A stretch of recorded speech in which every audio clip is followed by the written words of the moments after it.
Hey guys, in this lesson we are going to talk about subtracting polynomials. So here we have a polynomial, and what you see is a subtraction sign outside of the polynomial. So what this subtraction sign does is that it is going to flip all the signs inside for all the terms. There are three terms.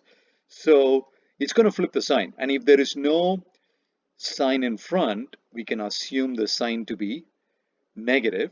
So what now happens is you're going to have the signs flipping everywhere. So the first one is when there is no sign, I think I said negative. No, when there is no sign, we assume it to be positive. And now the positive is going to flip. So you have that. And then the subtraction of 3 becomes a addition of 3.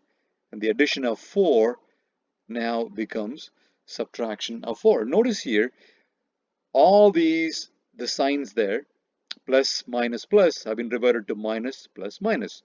So here's a second example for you. So what you see here is there is a minus sign in the front. So that's going to flip because of the subtraction sign outside the bracket. And the 2x, which is a plus, now becomes a minus. And the plus 11 now becomes a minus 11. So let us do a problem, what it would look like. So this problem is if I have 4x squared minus 5x plus 7, and then put them in bracket, and then here we are subtracting 3x minus 1. So if you look at this here, in the first bracket, the sign outside the first bracket is a positive. And remember, whenever you have that plus and a bracket, you can simply remove the bracket, no change at all, and you write 4x squared minus 5x plus 7. Notice there is no change. Now the change comes when there is a subtraction outside the bracket.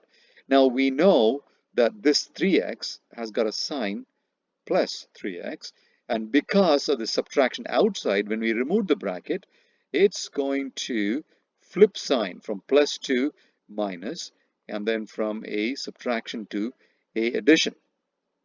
Now this problem looks pretty much like the addition of polynomials that we have seen before. For x squared, there is only one x squared term. So simply write that 4x squared as one term. And let's look at the other ones. So we have negative, the subtraction of 5. Remember, the sign goes with the number, and we write negative 5, negative 3 is negative 8.